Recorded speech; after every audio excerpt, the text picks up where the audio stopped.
প্রথমত হলো ওয়াকফ প্রপার্টি নিয়ে যদি সবচেয়ে দোষারোপ করতে হয় তা আমি প্রথমেই করবো রাজ্য ওয়াকফ বোর্ডকে।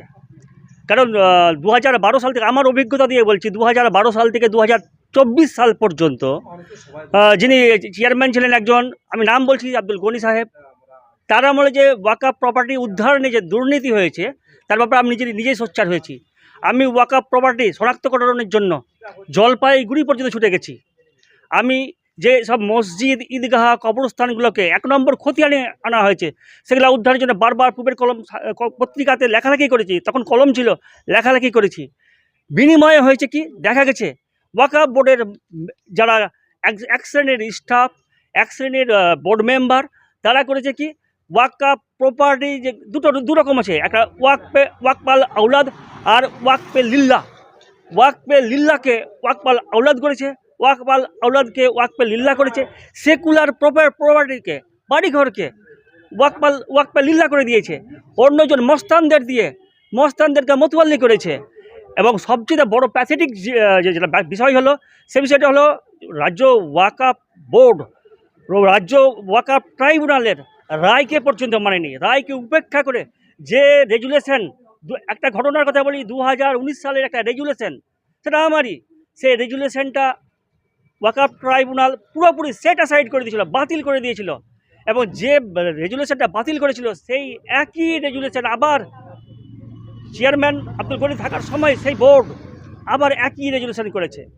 এবং মামলা আবার করা হয় সেটাকে চ্যালেঞ্জ করে। সেই মামলার মধ্য দিয়েই, মামলা চলাকালীন আবার মতওয়াল্লি রিক্রুট করেছে। তাহলে আমরা বলবো যে ওয়াকফ প্রপার্টি উদ্ধারের জন্য ওয়াকফ বোর্ড নয়, রাজ্য সরকারের তো অবশ্যই আমি একটা বিষয় বলবো যে কেন্দ্র সরকার একটা আইন করেছে, যেখানে সে আইনকে সংসদে বিরোধিতা না করে আমাদের রাজ্যে লাগু হবে না, এটা আমাদের ধোঁয়াশা লেগেছে।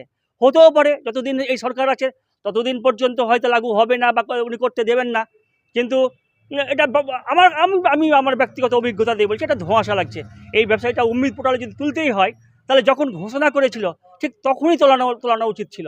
এবং এখনও আমি বলছি, ওয়াকফ বোর্ডের দিকে এখনও আঙুল তুলে বলছি, ওয়াকফ বোর্ডে যে বারবার এই ভেতরে মিটিংয়ে আলোচনা হচ্ছিল যে ওয়াকফ বোর্ড হলো ঘুঘুর বসা, ওয়াকফ বোর্ডের ওয়াকফ প্রপার্টিকে রক্ষা করতে হলে স্বচ্ছতা আনতে হবে।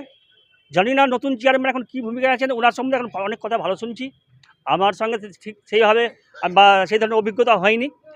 তবে বিগত দিনগুলোতে যে ওয়াকফ বোর্ডে যে দুর্নীতি এগুলো হয়েছে, ওয়াকফ প্রপার্টি উদ্ধারের জন্য সেটাই হলো বড় বাধা। এবং এই আজকে যে উম্মিদ পোর্টালে যে নেওয়া হচ্ছে, আপলোড করা হচ্ছে, সেটা আরও অনেক আগে করা উচিত ছিল। 2 নম্বর হলো যে ভুলগুলো, ত্রুটিগুলো, যে বেআইনি কার্যকলাপগুলো ওয়াকফ বোর্ডের দ্বারা হয়েছে, সেগুলোকে দ্রুত সংশোধন করে নেওয়া উচিত ছিল। ডেট বাড়ানোর জন্য বলছেন, 5 তারিখে ডেট বাড়ানোর ব্যাপারটা তো এখানে হয় না, এটা সেন্ট্রালের ব্যাপার। অবশ্যই আমার কাছে দাবি থাকবে যে এটা ডেট বাড়ানো হোক। এবং একই সঙ্গে আবারও বলছি আমি, যেসব ত্রুটির কারণে, ওয়াকফ বোর্ডের ত্রুটির কারণে এই ওয়াকফ প্রপার্টি নিয়ে জটিলতা বেড়েছে, ওয়াকফ বোর্ডকে অবিলম্বে সেসব ত্রুটিগুলো দূর করতে হবে। দেখা গেছে যারা মস্তান, যারা কবরস্থানে কবরকে ভেঙে কমিউনিটি হল করতে চেয়েছে, তাকে ওয়াকফ বোর্ড মতওয়াল্লি করেছে। আমি এর তীব্র প্রতিবাদ করছি। এবং নতুন চেয়ারম্যান আশা করি এইসব ত্রুটিগুলো সংশোধন করে নেবেন এবং যারা দুর্নীতির সঙ্গে জড়িয়ে তাদেরকে শনাক্ত করবেন এবং উপযুক্ত ব্যবস্থা গ্রহণ করবেন।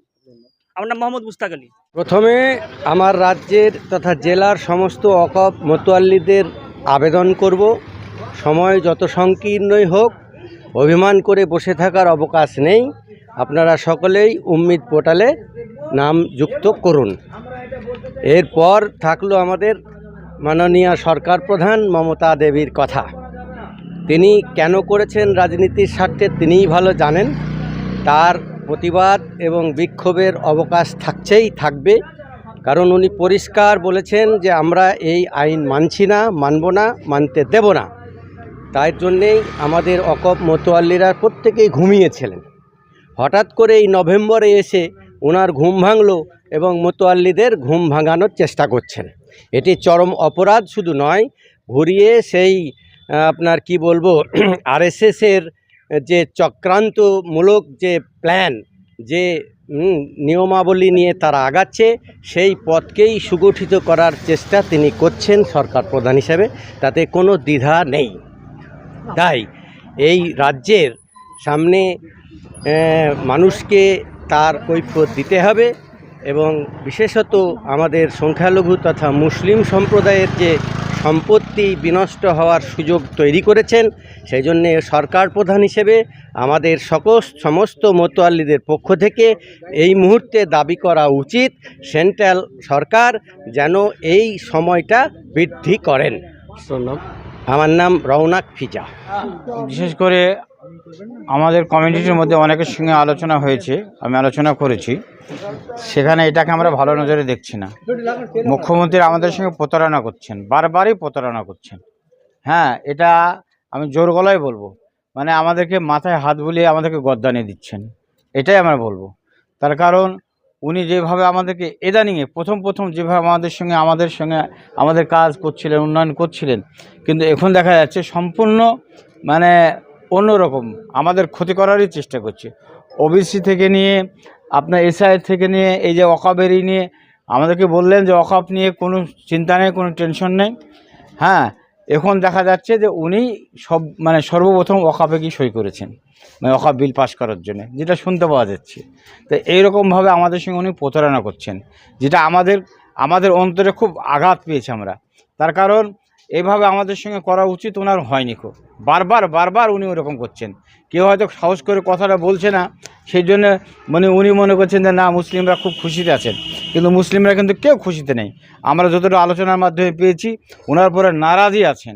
হয়তো দেখা যাচ্ছে এর প্রভাব আগামী ভোটে প্রভাব পড়তেও পারে এই বিষয়টা নিয়ে, কিন্তু উনি মনে করছেন ভোটটা দিবে কোথায়, বিজেপিকে তো দিতে পারবে না মুসলিমরা, আমাকেই বাধ্য হয়ে দিতে হবে। কিন্তু না, দেবো না, লোটাতে ভোট দেবো প্রয়োজন হলে, কিন্তু এইভাবে অন্যায় দ্বিচারিতা এটা কিন্তু মেনে নেওয়া যায় না। এটা মানতে আমরা পারছি না। আমি অলিউল্লাহ বিশ্বাস, ইমাম সংগঠনের জেলা সভাপতি।